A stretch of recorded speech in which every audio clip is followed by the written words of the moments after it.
Welcome. Glad you could join me. For those of you who don't know, I've been working on a novel for the last year, probably a little bit over a year at this point, and I'll also be illustrating it. So I decided to take you guys along on a little journey with the first illustration of Chapter 1. I've made a few different sketches and iterations of it over the last year, and I think it's finally time to actually sat down and made it. Look at this beautiful sketch. Have you ever seen anything like it? So here you can clearly see I have mixed some blood red, some exorcist vomit green, I'll probably redden that a little bit later, and really I just use the three primary colors, yellow, blue, red, I think that's quinacridone rose, permanent yellow, Prussian blue, and of course a few old reliables, Payne's gray, and burnt sienna. Not my average video, I'll admit, but let's get to it and see how it goes. You can see here that I've taped off the border a little bit just so I don't get some paint on it. Except, now that I say that... Alright, let's get this page wet. I'm gonna start off with a little burnt sienna base. Oh, where to start? Usually best to just go for it. Boy, this video started off so clean, so organized, so professional, didn't it? Gonna darken some of these areas a bit. Alright. The nice thing about a limited color palette is you can just focus on values, what's brightest, what's darkest, and with colors, just whatever gives it some punch. I jumped the gun on that. Nah, it'll be fine. Because you see, in the chapter I described the sky as a blood and pus-stained sheet. I think this will do just fine on that front. Or so I thought. For you see, this painting was destined to fail through a strange polyamorous marriage of perfectionism and carelessness. But we'll see that play out shortly. I'm just marking in some structures so I don't lose them. It's good to remind oneself that just about every stage in watercolor is the ugly stage. Yeah, that's actually looking pretty nice so far. Though I am worried a little bit about the border, that does cause me some concern. Although I did say I'd use the blood red. That was the perfect time. I've neutralized it a little bit with burnt sienna, but could use just a little more punch.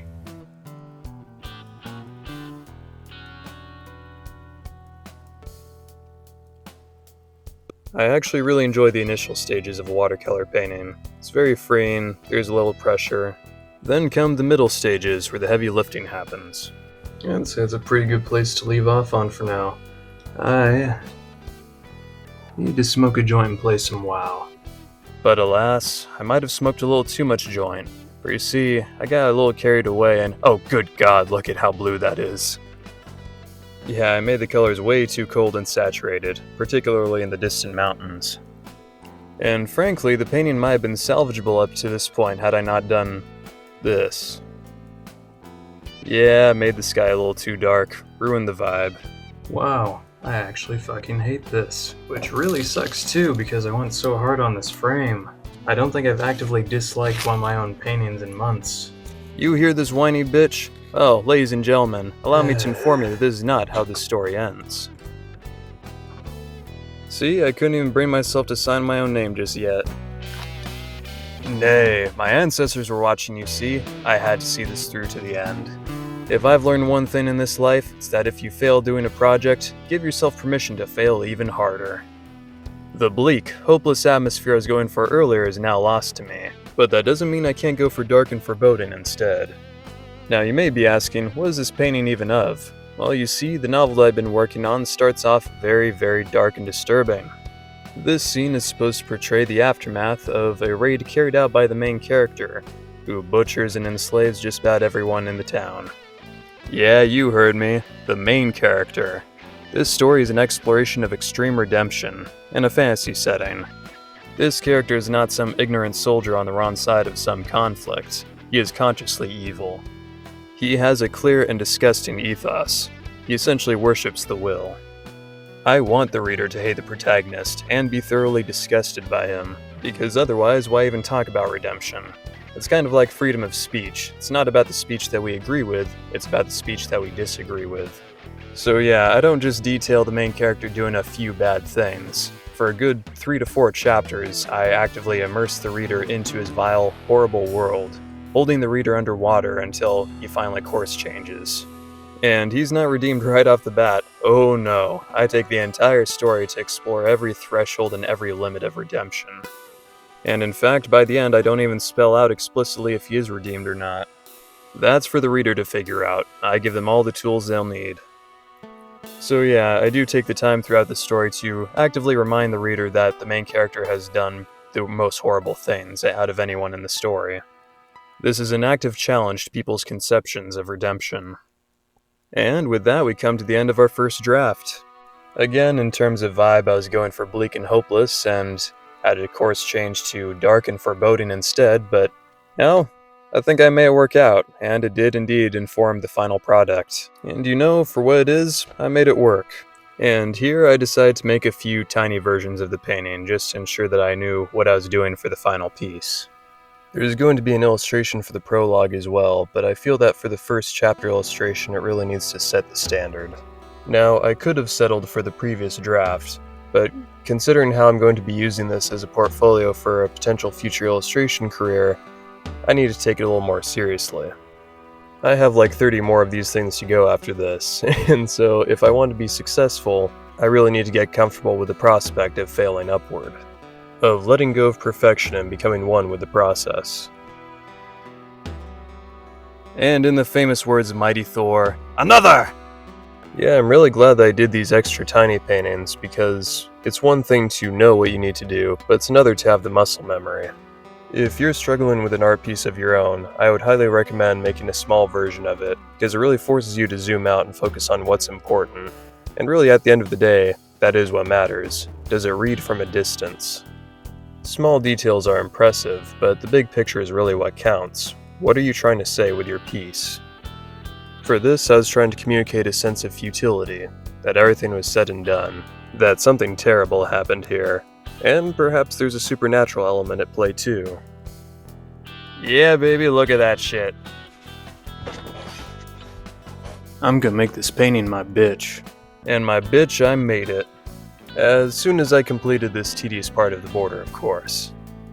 Because the sun is such a stark and simple detail, I'm just knocking it out to begin with. This draft does have some structure, however I want to emphasize wildness, freedom, and looseness of technique this time. In other words, I'm consciously screwing it up to begin with. Within reason, of course. I am a reasonable man. Mostly. On the previous draft, I kind of left the border open to play around and experiment with. With this one, I went a lot more structured with it and allowed a lot of the play and experimenting and randomness to happen in the painting itself. You might notice that in this wash, I'm being more measured and deliberate, but also more free and loose. In other words, I'm focusing on smaller areas and taking my time with them, but I'm playing around with the grays and the relationships between the warms and cools. I didn't want too much attention on the city, so I intentionally left it pretty vague. And again, I'm leaning more into looseness and abstractions on this draft.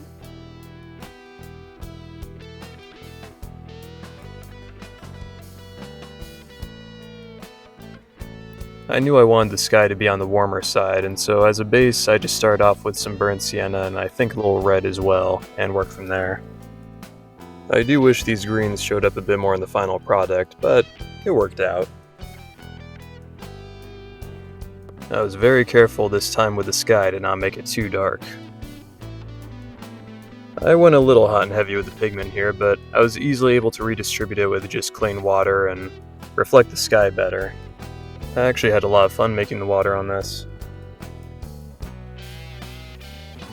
Glazing over the beach with a little warm color in order to make it more cohesive with the rest of the piece. And I will be adding in some cools with the following washes.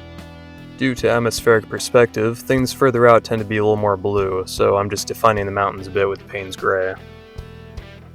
Some may argue that I should have left the figure to the end of the painting, but I feel that it was as important to the composition as any other part. You know, the red sun is the thing that immediately draws the eye, and then the city is most detailed, and then the eye is drawn by the trajectory of the composition to the bottom right corner. There needs to be something there that's interesting for the viewer to look at. The figure is that point of interest, which is why even though it's so tiny in comparison to the rest of the piece, I'm fleshing it out a little bit earlier.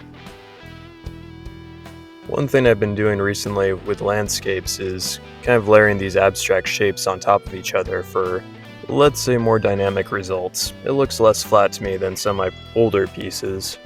I'm doing something similar with the water, but it's less random because I know the general motion of the waves. I'm also blending it out a little bit more, reserving the hard edges more for the land textures.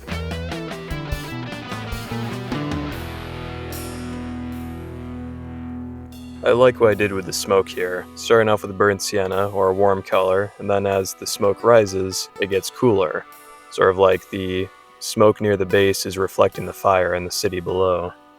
Yeah, really I only used 3 colors for this: burnt sienna, Payne's gray, and quinacridone rose. I used a little bit of permanent yellow and Prussian blue to mix up that exorcist vomit green in the sky, but it doesn't even really show up. You can barely see it in person. I kept the other figures pretty simple, but I tried to make the foremost ones a little dynamic.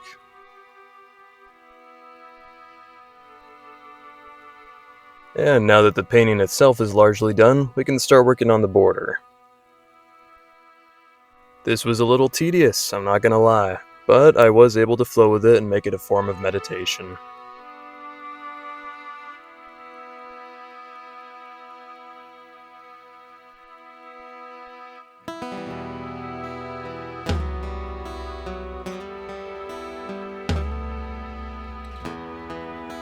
Now this might look very complex and intricate, but really I was just chiseling out the general shapes. I was experimenting. Just like in the last draft, I was playing around with the border, but within the more strict confines that I had gifted myself.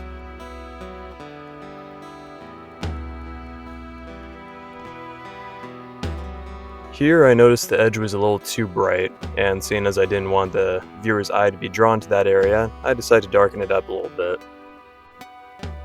I'm pretty chill in my day-to-day life, but I am treating this project with the utmost seriousness. I'm not writing this book because I love fantasy, though I do like fantasy. I've read Lord of the Rings 3 times, but I'm more a fan of classical literature. That's what inspires me. That's predominantly what I like to read, and so I'm treating this process as any of those authors would. And I'm applying that to my illustrations as well. I could have settled for the last draft, but I had a very specific vision. This may be my first novel, but I still want the writing and illustrations to be professional. I want to appeal to both fans of literary fiction and fantasy. This whole venture started off as an essay on moral philosophy couched in a fantasy setting, as an excuse for something to illustrate and use as a portfolio to get into the illustration industry. But I quickly found that the story had a lot of nuance that demanded fleshing out. This story is a playground for people to shape their own ideas, as this story has shaped me. Certainly there are ideas and themes scattered throughout the story, but it was never my intention to preach. In fact, ideas that I disagreed with I had the most fun steelmanning.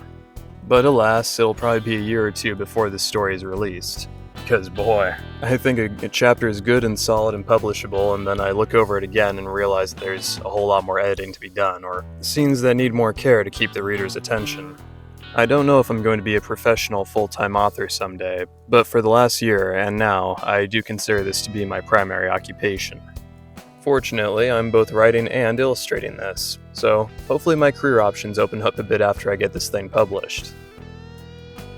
The Left Devil turned out a little more rough than I'd intended, but I do think it ultimately served the overall piece. But once I ink them, that will help even things out. I decided not to ink the figures on the sides because I thought that would draw too much from the primary composition. It would be too distracting and I think it would ruin the flow.